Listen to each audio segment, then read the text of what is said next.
অবিরাম চড়ছে মহাকালের ঘড়ির কাঁটা। মানব সভ্যতা একদিকে যেমন বিজ্ঞান ও প্রযুক্তি, উন্নতি ও সমৃদ্ধির সর্বোচ্চ চূড়ায় আরোহণ করেছে, অপরদিকে কুফর ও শিরক, নাফরমানি ও আল্লাহদ্রোহিতার চূড়ান্তেও পা রেখেছে। গোটা পৃথিবীতে আজ শয়তানের একচ্ছত্র রাজত্ব। মুসলিম ভূখণ্ডগুলোর ওপর চেপে বসেছে কাফেরদের পোষা মোরতাদ শাসক গোষ্ঠী। আল্লাহর আইন থেকে বঞ্চিত আল্লাহর জামিন। কিয়ামতের ছোট আলামতের সবগুলোই দৃশ্যমান হয়ে উঠেছে একে একে। এবার অপেক্ষা বড় আলামতগুলোর। সময়ের সঙ্গে পাল্লা দিয়ে ঈমান ও কুফরের সংঘাত ক্রমশ তীব্র হয়ে উঠছে। একদিকে প্রস্তুত হচ্ছে তাওহীদের শিবির, অপরদিকে প্রস্তুত হচ্ছে শিরকের শিবির। প্রস্তুত হচ্ছে দাজ্জালের বাহিনী, প্রস্তুত হচ্ছে ইমাম মাহদির বাহিনী। চারদিকে যেন পড়ে গেছে সাজ সাজ রব।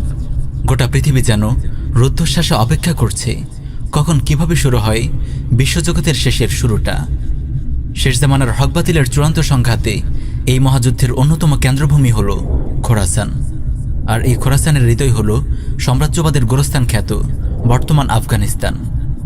প্রিয় মুসলিম উম্মাহ, আজ আমরা আলোচনা করব আফগান নিয়ে, আফগানের পরিচয় ও ইতিহাস ঐতিহ্য নিয়ে।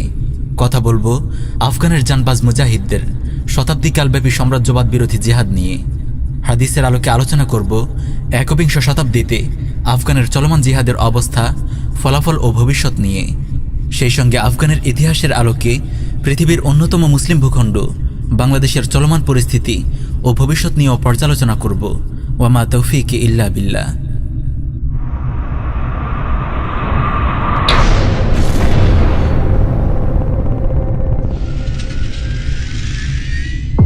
খোরাসান আসন্ন মহাযুদ্ধের ময়দান। ইসলামের ইতিহাসের এক বিখ্যাত ভূখণ্ড হল খোরাসান। বর্তমান ইরানের উত্তর পূর্বাঞ্চল, প্রায় সমগ্র আফগানিস্তান, দক্ষিণ তুর্কমেনিস্তান, তাজিকিস্তান ও উজবেকিস্তানের এক বিস্তীর্ণ অঞ্চল নিয়েছিল বৃহত্তর ইসলামী খোরাসান। এই অঞ্চলের উত্তর সীমায় ছিল আহমু দরিয়া, পশ্চিমে কাস্পিয়ান সাগর, দক্ষিণে মধ্য ইরানের মরু অঞ্চল এবং পূর্বে মধ্য আফগানিস্তানের পার্বত্য উচ্চভূমি। এই খোরাসান আসন্ন মহাযুদ্ধের অন্যতম কেন্দ্রভূমি।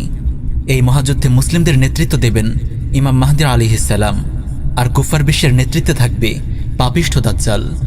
আর ইমাম মাহদীর সহযোগী বাহিনীদের অন্যতম অভয়ারণ্য হল এই খোরাসান। এই বিশ্বযুদ্ধের মাধ্যমে কুফার বিশ্বের নিউ ওয়ার্ল্ড অর্ডারের পতন হবে এবং মুসলিম উম্মাহ গোটা বিশ্বের একচ্ছত্র নেতৃত্বের আসনে সমাসীন হবে। দুনিয়া জুড়ে কায়েম হবে খেলাফা আলা মিনহাজিন নবুয়া। সেই সঙ্গে অভিশপ্ত ইহুদিদের কবল থেকে উদ্ধার করা হবে পবিত্র ভূমি ফিলিস্তিন ও প্রথম কিবলা বাইতুল মাকদিস। সুনানে ইবনে মাজা, মুসনাদ আহমদ ও মুস্তাদরাকে হাকিম সহ আর অনেক হাদিস গ্রন্থে সহিহ সনদে বর্ণিত হয়েছে, রাসূলুল্লাহ সাল্লাল্লাহু আলাইহি ওয়াসাল্লাম ইরশাদ করেন, তাতলুর রায়াতুস সুদু মিন কিবালিল মাশরিকি ফায়ুকাতিলুনাকুম কিতালান লাম ইউকাতিলুহু কওমুন ইযা রাআইতুমুহু ফাবায়িউহু ওয়ালাউ হাবওয়ান আলা সালজি। পূর্ব দিক থেকে কালো পতাকাবাহী বাহিনীর আবির্ভাব ঘটবে। তারা তোমাদের বিরুদ্ধে এত কঠিন লড়াই করবে যা ইতিপূর্বে কোনো জাতি করেনি। তাদেরকে আবির্ভূত হতে দেখলে তোমরা বরফের উপর হামাগুড়ি দিয়ে হলেও তাদের দলে যোগ দেবে। এখানে পূর্ব দিক বলতে খোরাসান বোঝানো হয়েছে, কারণ জাজিরাতুল আরবের পূর্ব দিকে তৎকালীন খোরাসান ছিল উল্লেখযোগ্য মুসলিম আবাদী। বিষয়টি সুনানুত তিরমিজে ইমাম তিরমিজি বর্ণিত একটি হাদিস থেকে স্পষ্ট হয়। সুনানে তিরমিজিতে এসেছে, রাসূলুল্লাহ সাল্লাল্লাহু আলাইহি ওয়াসাল্লাম ইরশাদ করেন, তাখরুজু মিন খোরাসান রায়াতুন সুদুন লা ইয়ারুদ্দুহা শাইউন হাত্তা তুনসাবা বিইলিয়া। খোরাসান থেকে কালো পতাকাবাহী সৈন্যদল বের হবে। এই সেনাদলকে কোনো কিছুই রুখতে পারবে না। অবশেষে এই পতাকা ফিলিস্তিনের জেরুজালেম নগরীতে গিয়ে গেড়ে দেওয়া হবে। মুসনাদে আহমদে বর্ণিত অপর একটি হাদিসে এসেছে, রাসূলুল্লাহ সাল্লাল্লাহু আলাইহি ওয়াসাল্লাম ইরশাদ করেন, ইযা রাআইতুমুর রায়াতিস সুদা ক্বাদ জাআত মিন কিবালি খোরাসান ফাআতুহা ফাইন্না ফিহা খলিফাতুল্লাহিল মাহদী। যখন তোমরা খোরাসানের দিক থেকে কালো পতাকাবাহী বাহিনী আসতে দেখবে, তখন তাদের দলে যোগ দেবে, কারণ তাদের মাঝে খলিফাতুল্লাহ মাহদী থাকবেন। এছাড়াও অসংখ্য হাদিসে একই বক্তব্য ধ্বনিত হয়েছে। এই খোরাসানের হৃৎপিণ্ড হল বর্তমান আফগানিস্তান। তাই তো যুগ যুগ ধরে আফগানের রাজনৈতিক পরিস্থিতিতে আমরা রাসূলুল্লাহ সাল্লাল্লাহু আলাইহি ওয়াসাল্লামের ভবিষ্যৎবাণীর নিখুঁত মিল খুঁজে পাই। চলুন প্রথমে সংক্ষেপে আফগানের পরিচয় জেনে নেওয়া যাক। আফগানের পরিচয় ও ভূপ্রকৃতি। আফগানিস্তানের পশ্চিমে ইরান, উত্তর পশ্চিমে তুর্কমেনিস্তান, উত্তর উজবেকিস্তান এবং তাজিকিস্তান, পূর্বে চীন এবং পূর্ব ও দক্ষিণে পাকিস্তান। কাবুল আফগানের রাজধানী। রাজধানী ব্যতীত আফগানিস্তানের প্রধান শহর 4টি: জালালাবাদ, কান্দাহার, হেরাত ও মাজারি শরীফ। মোট 31টি প্রদেশ নিয়ে আফগান। মোট জনসংখ্যার 99.7% মুসলিম। আফগানের আয়তন 2,51,830 বর্গমাইল। আয়তনের দিক দিয়ে এটি বাংলাদেশ থেকে প্রায় 5 গুণ বড়। ওয়ার্ল্ডোমিটারের তথ্য অনুযায়ী 2020 সাল পর্যন্ত আফগানের জনসংখ্যা ছিল 3,89,28,000। আফগানের প্রধান ভাষা পশতুন ও ফার্সি। আফগানের সংখ্যাগরিষ্ঠ জনগণ হল পশতুন। তারা সাধারণত পড়াশোনা করতে যায় মিশরের আল আজহারে, ভারতের দারুল উলুম দেওবন্দে এবং পাকিস্তানের বিভিন্ন কওমি মাদ্রাসায়। প্রিয় দর্শক, এবার আমরা আলোচনা করব আফগানিস্তানের সংক্ষিপ্ত ইতিহাস নিয়ে। আফগান সাম্রাজ্যবাদের গোরস্থান। 642 খ্রিস্টাব্দে মহান সাহাবি সাদ বিন আবু ওয়াক্কাস রাদিয়াল্লাহু আনহুর নেতৃত্বে নাহওয়ানদের যুদ্ধে বিজয়ের মাধ্যমে আফগানে ইসলাম প্রবেশ করে। এরপর কেবল সামনে এগিয়ে চলা। ধীরে ধীরে পুরো আফগান উদ্ভাসিত হয় ইসলামের চোখ জোড়ানো আলোয়। সুলতান মাহমুদ গজনবীর স্মৃতি বিজড়িত এই আফগানের ইতিহাস নানান উত্থান পতনে ঘেরা। বীর মুজাহিদ আহমদ শাহ আবদালী রাহমাহুল্লাহ ছিলেন গোটা আফগানিস্তানের সর্বপ্রথম স্বাধীন সম্রাট। তিনি আফগানিস্তানকে একটি স্বতন্ত্র রাষ্ট্রের রূপ দিয়েছিলেন। তার পূর্বে আফগান ছিল অন্য রাজ্য বা সাম্রাজ্যের অংশ বিশেষ।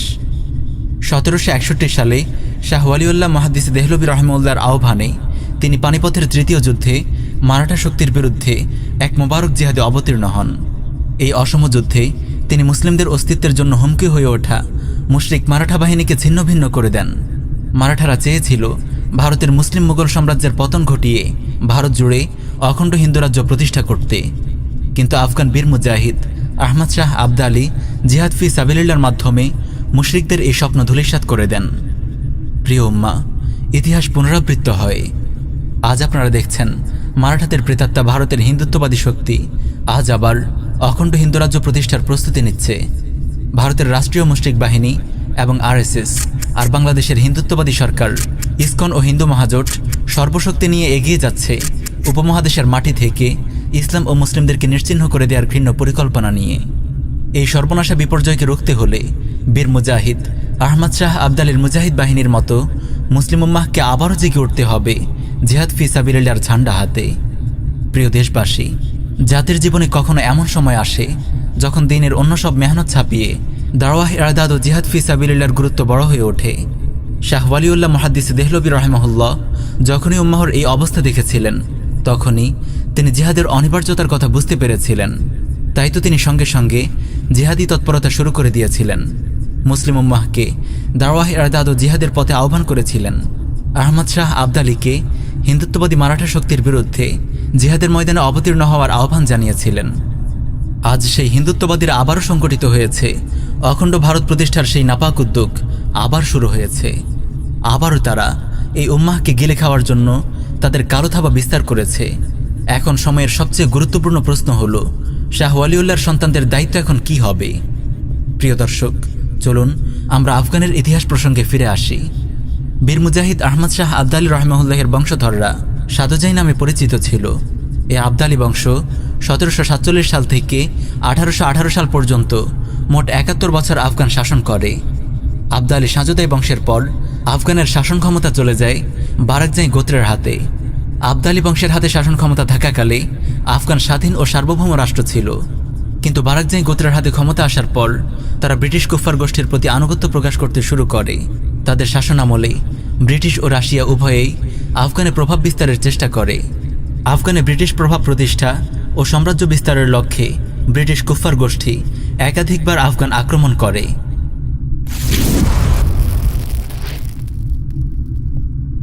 আফগানে ব্রিটিশ শাসন প্রতিষ্ঠার লক্ষ্যে 1838 সালে ইন্ডিয়ার গভর্নর জেনারেল লর্ড অকল্যান্ড আফগানের বিরুদ্ধে যুদ্ধ ঘোষণা করে।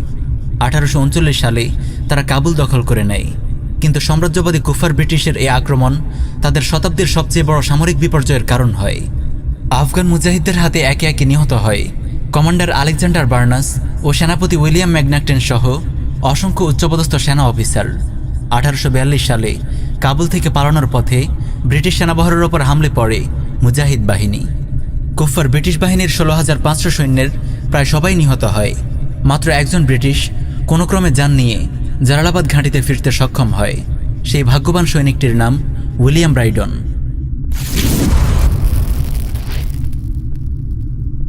আফগানরা বীরের জাতি। তারা কখনো আফগানের মুসলিম ভূখণ্ডে কাফিরদের আগ্রাসন বরদাস্ত করেনি। শাসকরা কখনো আনুগত্য স্বীকার করলেও বীর আফগানরা বারবার বিদ্রোহ করেছে। আফগানিস্তানে ব্রিটিশ প্রভাব প্রতিষ্ঠা করতে 1878 সালে কুফার গোষ্ঠী পুনরায় আফগান আক্রমণ করে রাজধানী সহ দেশের এক বড় অংশ দখল করে নেয়। 1878 সাল থেকে 1880 সাল পর্যন্ত আফগান মুজাহিদ ও ব্রিটিশদের মধ্যে বিভিন্ন ময়দানে লড়াই চলতে থাকে।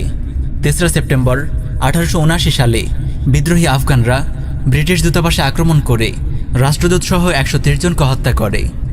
এই যুদ্ধে প্রাথমিকভাবে ব্রিটিশরা বিজয়ী হলেও মুজাহিদদের প্রবল আক্রমণ ও লাগাতার বিদ্রোহের মুখে তারা সন্ধি করে আফগান ছেড়ে যেতে বাধ্য হয়। এই সন্ধি গান্দামাক চুক্তি নামে পরিচিত।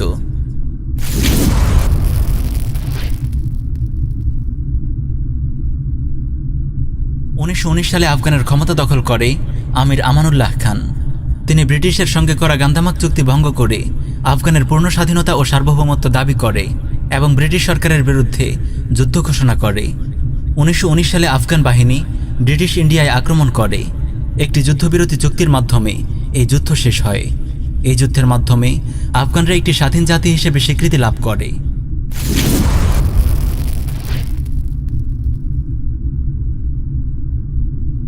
২য় বিশ্বযুদ্ধের পর স্নায়ুযুদ্ধের সময় আফগানের বৃহত্তম প্রতিবেশী রাষ্ট্র সোভিয়েত ইউনিয়ন আফগানে প্রভাব বিস্তার করতে শুরু করে। সামাজিক, সাংস্কৃতিক ও সামরিক প্রতিটি অঙ্গনে রাশিয়া কমিউনিজমের বিষবাষ্প ছড়াতে থাকে। আফগানের অনেক উচ্চপদস্থ প্রশাসনিক কর্মকর্তা, আর্মি জেনারেল ও সুশীল বুদ্ধিজীবীকে তারা অর্থ ও ক্ষমতার লোভ দেখিয়ে কমিউনিস্ট এজেন্টে পরিণত করে, যাদের মধ্যে উল্লেখযোগ্য হল প্রধানমন্ত্রী দাউদ খান, নূর মোহাম্মদ তারাকি, হাফিজুল্লাহ আমিন এবং বারবাক কারমাল। 1973 সালে গাদ্দার প্রধানমন্ত্রী দাউদ খানের মাধ্যমে এক কমিউনিস্ট বিপ্লব ঘটিয়ে রাশিয়া বাদশাহ জহির শাহকে ক্ষমতাচ্যুত করে। দিন ও দেশবিরোধী এই বিপ্লবে সক্রিয় অংশগ্রহণ করে নূর মোহাম্মদ তারাকি, হাফিজুল্লাহ আমিন ও বারবাক কারমালের মতো সুশীল রাজনীতিবিদ ও গাদ্দার বুদ্ধিজীবীরা। এভাবে আফগানের গতিতে চড়ে বসে রাশিয়ার 5টা গাদ্দার গোলাম সরকার। 1973 সালে কমিউনিস্ট মদতপুষ্ট গাদ্দার দাউদ খান ক্ষমতা দখলের 6 বছর পর 1979 সালে সোভিয়েত বাহিনী সরাসরি আফগানিস্তানে আগ্রাসন চালায়।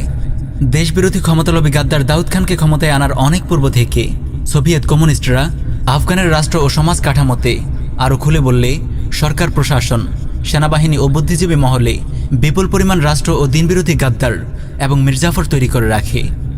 প্রিয় দেশবাসী, ইতিহাস বারবার পুনরাবৃত্ত হয়।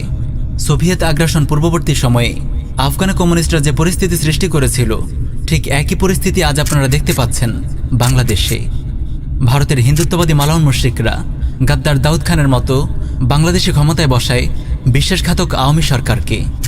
মুক্তিযুদ্ধের পক্ষের শক্তি, ভারত মুক্তিযুদ্ধের সহযোগী, বঙ্গবন্ধুর চেতনা, এসব সস্তা স্লোগান তুলে তারা বাংলাদেশের স্বাধীনতা ও সার্বভৌমত্ব ধীরে ধীরে তুলে দিচ্ছে আগ্রাসী হিন্দুত্ববাদীদের হাতে।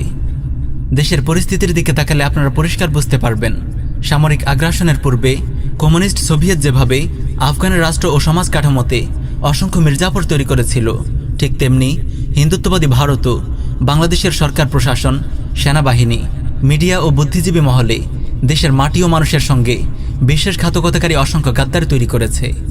হিন্দুত্ববাদী মুশরিকদের পেইড এজেন্ট এই গাদ্দারদের জেনে রাখুন।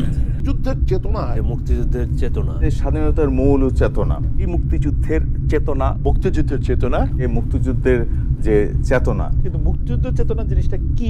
যারা মুক্তিযুদ্ধের চেতনার নামে অর্থ ও ক্ষমতার লোভে হিন্দুত্ববাদী ভারতের কাছে এদেশের মাটি ও মানুষকে তুলে দেওয়ার চক্রান্ত করছে।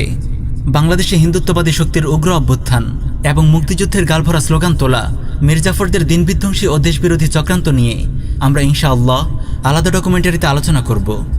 চলুন সোভিয়েত আফগান যুদ্ধে ফেরত যাওয়া যাক। দাউদ খান প্রেসিডেন্ট হওয়ার পর অল্প কয়েক বছরের মধ্যেই সোভিয়েত গাদ্দারদের মাঝেই ক্ষমতা নিয়ে দ্বন্দ্ব শুরু হয়ে যায়। 1978 সালে 30 এপ্রিল রাষ্ট্রপতি ভবনে ট্যাঙ্ক চালিয়ে দাউদ খান পরিবারের সকল সদস্যকে হত্যা করে ক্ষমতা দখল করে নূর মোহাম্মদ তারাকি। কমিউনিস্টদের 5টা গোলাম তারাকি ক্ষমতা হাতে পেয়ে সমাজতন্ত্রকে রাষ্ট্রীয় আদর্শ হিসেবে গ্রহণ করার ঘোষণা দেয়। 1979 সালের 14 সেপ্টেম্বর আরেক গাদ্দার উপপ্রধানমন্ত্রী হাফিজুল্লাহ আমিন তারাকিকে অপসারণ করে নিজেই প্রধানমন্ত্রী হয়। ক্ষমতাচ্যুত করার পরেই তারাকিকে হত্যা করা হয়। 1979 সালের 25শে ডিসেম্বর আগ্রাসী সোভিয়েত বাহিনী আফগানে প্রবেশ করে। সোভিয়েত বাহিনী প্রবেশের 2 দিন পরেই আরেক গাদ্দার বারবাক কারমাল হাফিজুল্লাহ আমিনকে হত্যা করে রাষ্ট্র ক্ষমতা দখল করে। অল্প সময়ের ব্যবধানে 3 জন আফগান প্রেসিডেন্ট দাউদ খান, নূর মোহাম্মদ তারাকি ও হাফিজুল্লাহ আমিনের হত্যাকাণ্ড সমাজতন্ত্রের নৃশংসতার এক জ্বলন্ত দৃষ্টান্ত। যারা দেশের মাটি ও মানুষের সঙ্গে গাদ্দারি করে তাদের পরিণতি এমনই হয়। এরা 3 জনই ছিল রাশিয়ার অনুগত ভৃত্য এবং কমিউনিজমে বিশ্বাসী। এখান থেকে বাংলার গাদ্দারদেরও শিক্ষা নেওয়ার আছে। প্রিয় দেশবাসী, ইতিহাস বারবার পুনরাবৃত্ত হয়। কমিউনিস্ট সোভিয়েতের পদলেহী গাদ্দার দাউদ খান, নূর মোহাম্মদ তারাকি এবং হাফিজুল্লাহ আমিনরা যখন আফগানের রাষ্ট্র ক্ষমতা দখল করে একের পর এক দিনবিধ্বংসী পদক্ষেপ গ্রহণ করতে থাকে, তখন দেশের সাধারণ মুসলিম তাওহীদি জনতা, বিশেষ করে আলিম সমাজ ও মাদ্রাসার ছাত্ররা প্রতিবাদী মুখর হয়ে ওঠেন। কিন্তু এসব গাদ্দার শাসক গোষ্ঠী তাদেরকে কঠোরভাবে দমন করে। প্রেসিডেন্ট তারাকি হাজার হাজার তাওহীদবাদী মুসলিম ও ওলামা তলাবাকে গ্রেফতার করে এবং 27,000 রাজনৈতিক বন্দীকে মৃত্যুদণ্ড দেয়। ফলে আফগানের তাওহীদি জনতা, ওলামা তলাবা এসব মোরতাদ শাসক গোষ্ঠীর বিরুদ্ধে সশস্ত্র জিহাদি কার্যক্রম শুরু করে। প্রিয় দেশবাসী, হুবহু একই দৃশ্য কি আপনারা বাংলাদেশে দেখতে পাচ্ছেন না? আজ ভারতের হিন্দুত্ববাদী মুশরিকদের ছত্রছায়ায় গাদ্দার হাসিনা সরকার দেশব্যাপী সন্ত্রাস ও ত্রাসের রাজত্ব প্রতিষ্ঠা করেছে। একের পর এক ইসলাম বিধ্বংসী পদক্ষেপ গ্রহণ করছে। তাওহীদবাদী মুসলিমদের ওপর নির্বিচারে গুলিবর্ষণ করছে। আলিম ওলামা ও তালিব ইলমদের গণহারে গুম, খুন ও গ্রেফতার করে নির্যাতন করছে। কমিউনিস্ট আগ্রাসনের পূর্বে আফগানে ঠিক যে অবস্থা বিরাজ করছিল, আজ হিন্দুত্ববাদী আগ্রাসনের পূর্বে বাংলাদেশেও হুবহু একই দৃশ্য দেখা যাচ্ছে। রুশ বাহিনী আফগানিস্তানে আনুষ্ঠানিকভাবে প্রবেশের পূর্বে অনেক রুশ সৈন্য আফগান সরকারি বাহিনীর পোশাক পরে আফগানে ইসলাম ও মুসলিম বিরোধী কর্মকাণ্ড চালিয়েছিল। বর্তমানে বাংলাদেশেও একই দৃশ্য দেখা যাচ্ছে। ভারতের মালাউন মুশরিক বাহিনীর অনেক সদস্য এবং গোয়েন্দা সংস্থা রয়ের অসংখ্য এজেন্ট আজ বাংলাদেশের সামরিক বাহিনীর পোশাক পরে এদেশের ইসলামী শক্তির মেরুদণ্ড ভেঙে দেওয়ার কাজ করছে। আফগানে সোভিয়েত আগ্রাসনের পূর্বে যখন আফগান সরকার, প্রশাসন ও সেনাবাহিনীতে সোভিয়েত প্রভাব প্রতিষ্ঠার কাজ করছিল, তখন যেমন আফগানের কথিত বুদ্ধিজীবী, সাংবাদিক, সাহিত্যিক, নাগরিক সমাজ, মিডিয়া সেক্টর সবাই আগ্রাসী কমিউনিস্ট শক্তির পক্ষাবলম্বন করে দেশের মাটি ও মানুষের বিরুদ্ধে অবস্থান নিয়েছিল, ঠিক তেমনি বর্তমান বাংলাদেশের কথিত বুদ্ধিজীবী, সাংবাদিক, সাহিত্যিক, নাগরিক সমাজ, বিশেষ করে মিডিয়া সরাসরি হিন্দুত্ববাদী ভারতের এজেন্ডা বাস্তবায়ন করছে। আজ তাওহীদি জনতা ও ওলামা তলাবাদের বিরুদ্ধে মিডিয়াকে 24 ঘন্টা মিথ্যা প্রোপাগান্ডা করতে দেখা যাচ্ছে। প্রিয় দর্শক, চলুন আফগান সোভিয়েত যুদ্ধের আলোচনায় ফেরা যাক। তৎকালীন সুপার পাওয়ার সোভিয়েত ইউনিয়ন আফগানিস্তানে সর্বাধুনিক মারণাস্ত্রে সজ্জিত 1,05,000 সৈন্য প্রেরণ করে। আপনি কি জানেন এই বিশাল আগ্রাসী বাহিনীকে কারা প্রতিরোধ করেছে? আফগান সরকারি বাহিনী না, আফগান মোরতাদ সরকারই তো সোভিয়েতকে আগ্রাসন চালানোর জন্য অনুরোধ করেছে এবং আফগান সরকারি বাহিনী উল্টো আগ্রাসী বাহিনীর সঙ্গে মিলে আফগানের তৌহিদি জনতা ও ওলামা তলাবাদের বিরুদ্ধে লড়াই করেছে। আশ্চর্য ঘটনা হলেও সত্যি, দিন, ইমান ও মুসলিম ভূখণ্ডের প্রতিরক্ষায় আগ্রাসী সোভিয়েত বাহিনীর বিরুদ্ধে যারা হাতে অস্ত্র তুলে নিয়েছিল তারা আর কেউ নয়, মাদ্রাসার আলিম ও তালিব ইলমরাই। প্রিয় দেশবাসী, কান খুলে শুনে রাখুন, সম্ভব হলে নোট করে রাখুন। এদেশের আলিমরাই এ মাঠের প্রকৃত প্রহরী, এদেশের মাদ্রাসার তালিব ইলমরাই এই ভূখণ্ডের প্রকৃত পাহারাদার। মুক্তিযুদ্ধের চেতনার নামে তাগুত সরকার যে হিন্দুত্ববাদী আগ্রাসী শক্তিকে মুসলিমদের এই পবিত্র ভূমিতে স্বাগত জানানোর প্রস্তুতি নিচ্ছে, এদেশের ওলামা, এদেশের তলাবা, এদেশের তাওহীদি জনতা তাদের বিরুদ্ধে জিহাদ ফি সাবিলিল্লাহর ঝান্ডা হাতে ময়দানে অবতীর্ণ হওয়ার সময় ঘনিয়ে আসছে। 1979 সাল থেকে 1989 সাল, দীর্ঘ 10 বছর আগ্রাসী রুশ হায়নাদের বিরুদ্ধে চলে এক অসম লড়াই। পুরো মুসলিম উম্মাহ আফগানের মুজাহিদদের পক্ষে দাঁড়িয়ে যায়। উম্মাহর ত্রাণকর্তা শেখ আবদুল্লাহ আজম ও শেখ ওসামা রাহিমাহুল্লাহর আহ্বানে আরব তরুণরা সামরিক প্রশিক্ষণ নিয়ে ঝাঁকে ঝাঁকে জড়ো হয় আফগানের পাহাড়ে। আরব ও আফগান মুজাহিদদের দীর্ঘ 1 দশকের রক্তাক্ত জিহাদের পর দখলদার কমিউনিস্ট সেনারা আফগান ছেড়ে যেতে বাধ্য হয়। পরাজয়ের এই ধকল সইতে না পেরে 1991 সালে সোভিয়েত ইউনিয়নের বিলুপ্তি ঘটে। সেই সঙ্গে কবররচিত হয় জাহিলি মতবাদ সমাজতন্ত্রেরও।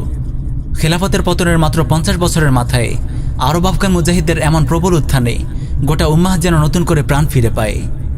1924 সালে খেলাফার পতনের মাত্র 55 বছর পর এটি ছিল তাগুতি বিশ্ব ব্যবস্থার বিরুদ্ধে মুসলিম উম্মাহর প্রথম বিজয়। এই খোরাসান বিপ্লবকেই বলা যায় খেলাফার পুনরুত্থানের সূচনা বিন্দু। এই বিপ্লবের মাধ্যমেই উম্মাহ বুঝতে পারে কোনো মানবরচিত তন্ত্রমন্ত্র নয়, কোনো অর্থহীন গণতান্ত্রিক আন্দোলন নয়, খেলাফাহ পুনরুদ্ধার করার একমাত্র পথ দাওয়াহ ইরদাদ ও জিহাদ ফি সাবিলিল্লাহ। উম্মাহর সুখ ও সমৃদ্ধি ফিরিয়ে আনার একমাত্র উপায় জিহাদ ফি সাবিলিল্লাহ। উম্মাহর হারানো গৌরব ও সম্মান ফিরিয়ে আনার একমাত্র উপায় জিহাদ ফি সাবিলিল্লাহ। আফগান থেকে রাশিয়ার পলায়নের পর কুফার বিশ্বের চক্রান্তে মুজাহিদগণ ভ্রাতৃঘাতী সংঘর্ষে জড়িয়ে পড়েন। ফলে উত্থান ঘটে তালেবান বিপ্লবের। কান্দাহারের অখ্যাত এক মাদ্রাসা শিক্ষক বীর মুজাহিদ মোল্লা মাহমুদ রহমান রাহিমাহুল্লাহ তার ছাত্রদের নিয়ে অস্থিতিশীল আফগানের শান্তি প্রতিষ্ঠার জন্য শুরু করেন এই বিপ্লব। ফার্সিতে তালিবান মানে ছাত্র, তালিবে ইলম বা মাদ্রাসার ছাত্রদের মাধ্যমে এই আন্দোলনের সূচনা হয় বলে এটি তালিবান আন্দোলন নামে পরিচিত। 1994 সালে বীর মুজাহিদ মোল্লা মাহমুদ রহমানের নেতৃত্বে এই আন্দোলন শুরু হয়ে প্রায় গোটা আফগানিস্তানে ছড়িয়ে পড়ে। 1996 সালে তালিবানরা বিজয়ী বেশে রাজধানী কাবুলে প্রবেশ করে। এই বছরই মোল্লা মাহমুদ রহমান মুজাহিদ রাহিমাহুল্লাহ আমিরুল মোমিনের নির্বাচিত হন। আফগানে গঠিত হয় একটি শক্তিশালী ইসলামী সরকার, ইমারাতে ইসলামিয়া আফগানিস্তান। আল্লাহর জমিনে আল্লাহর আইন বাস্তবায়নের এমন মোবারক দৃশ্য সত্যিই মুমিনের অন্তরে দোলা দিয়ে যায়। তালিবান আন্দোলন নিয়ে আমরা অন্য কোনো ডকুমেন্টারিতে বিস্তারিত আলোচনা করব ইনশাআল্লাহ।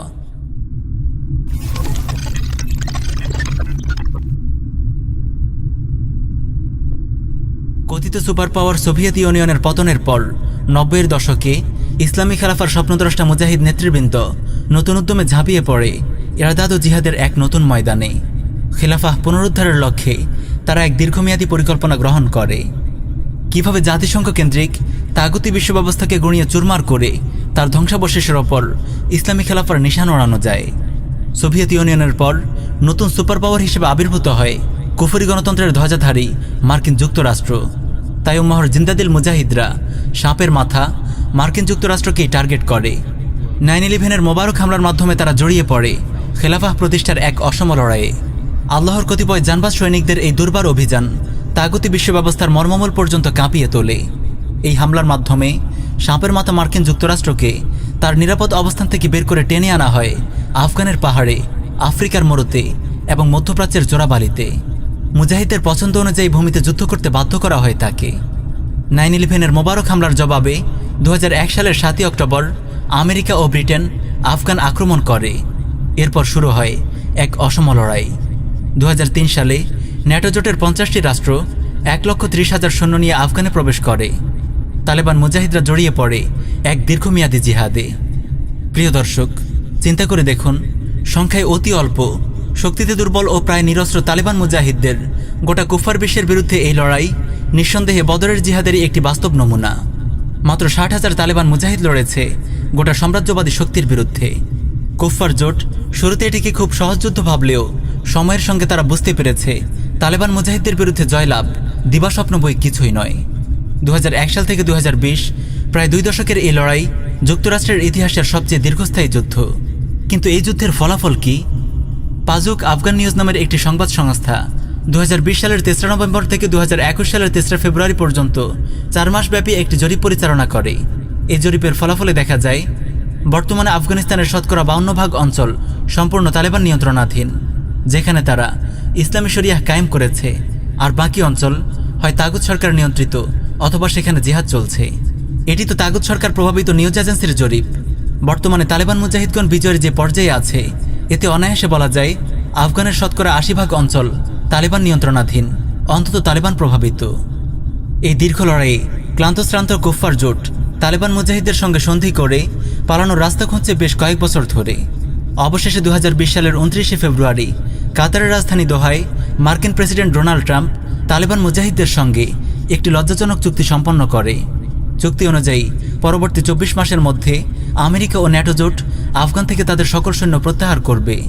একটি জঙ্গি সংগঠনের সাথে তো আর চুক্তি করা যায় না, তাই চুক্তি করার পূর্বে তারা নাকে খত দিয়ে তালেবানকে জঙ্গি সংগঠনের তালিকা থেকে বাদ দিয়েছে। যেই তালেবান জঙ্গিদের বিরুদ্ধে তারা দীর্ঘ 20 বছর যুদ্ধ করেছে, 2 দশক পরে এসে হায়া শরমের মাথা খেয়ে তাদের বলতে হয়েছে তালেবান জঙ্গি সংগঠন নয়। শুধু তাই নয়, চুক্তির পর গত 29 ফেব্রুয়ারি 2020 কনজারভেটিভ পলিটিক্যাল অ্যাকশন কনফারেন্স সিপ্যাকে দেয়া এক ভাষণে মার্কিন প্রেসিডেন্ট মিস্টার ট্রাম্প বলে, তালিবানরা মহান যোদ্ধা। And I'll say this for the Taliban, they're great fighters, you know that, obviously they're great fighters.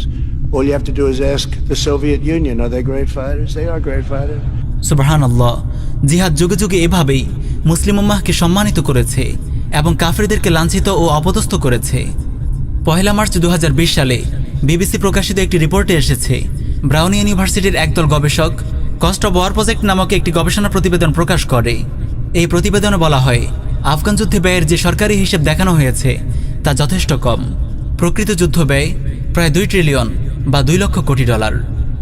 মার্কিন হিসেব মতে এই দীর্ঘ লড়াইয়ে আফগানে 2300 মার্কিন সৈন্য নিহত হয়েছে, পঙ্গু বা আহত হয়েছে 20,000, ব্রিটিশ সৈন্য মারা গেছে 450 জন। এছাড়াও ন্যাটো জোটের আরও কয়েকশো সৈন্য প্রাণ হারিয়েছে। সংখ্যা দেখে বোঝা যায় এটি নিছক লোক দেখানো সরকারি হিসেব। মানিজ্যত বাঁচাতে তারা প্রকৃত সংখ্যা গোপন করেছে। আফগানে নিহত মার্কিন সৈন্যদের সারি সারি কবর দেখে বিষয়টি আন্দাজ করা যায়। তাগুত প্রেসিডেন্ট আশরাফ ঘানি স্বীকার করেছে 2014 সালে সে ক্ষমতায় আসার পর থেকে আফগান সরকারি বাহিনীর 45,000-এরও বেশি সৈন্য নিহত হয়েছে। আলহামদুলিল্লাহ, দীর্ঘ 18 বছরের প্রলয়ঙ্কারী যুদ্ধে লজ্জাজনকভাবে হেরে গেল মার্কিন যুক্তরাষ্ট্রসহ ন্যাটো জোটভুক্ত বিশ্বের শক্তিধর 50টি রাষ্ট্র। আরব আফগান মুজাহিদদের পদতলে পিষ্ট হল কুফফার গোষ্ঠীর দম্ভ। নিঃসন্দেহে এই বিজয় গোটা কুফফার বিশ্বের বিরুদ্ধে মুসলিম উম্মাহর বিজয়। এই বিজয় উম্মাহর পুনরুত্থানের পথে এক বিশাল মাইল ফলক। সাম্রাজ্যবাদীদের নিয়ে পশতুন একটি প্রবাদ আছে, ঘড়ি তোমাদের হাতে কিন্তু সময় আমাদের হাতে। আলহামদুলিল্লাহ, সময় সত্যিই এখন মুসলিম উম্মাহর হাতে। খোরাসানের জিহাদ এখন আর আফগানের সীমানায় আটকে নেই। জিহাদের এই বিপ্লব আজ ছড়িয়ে পড়েছে জাজিরাতুল আরবে, হিন্দুস্তানে, আলজেরিয়ায়, লেবাননে, কাশ্মীরে, সিরিয়ায়, সোমালিয়ায়, মালিতে। উম্মাহর মানুষ রাজ্যে এই জিহাদ সাহস ও উদ্যমের এক প্রলয়ঙ্কারী ঘূর্ণিঝড় সৃষ্টি করেছে। ইমাম মাহাদিকে স্বাগত জানাতে যেন সাজ সাজ রব পড়েছে চারদিকে। 21 শতাব্দীর শুরুতেই মুজাহিদদের এই ফাতহে মুবিন, এই মহাবিজয় বিশ্ব কুফফার জোটের বিরুদ্ধে এই মহাযুদ্ধের দামামা যেন চিৎকার করে ঘোষণা করছে, এই শতাব্দী জিহাদ ফি সাবিলিল্লাহর শতাব্দী, এই শতাব্দী মুসলিম উম্মাহর বিজয়ের শতাব্দী, এই শতাব্দী খেলাফা আলা মিনহাজিন নবুওয়াহ প্রতিষ্ঠার শতাব্দী।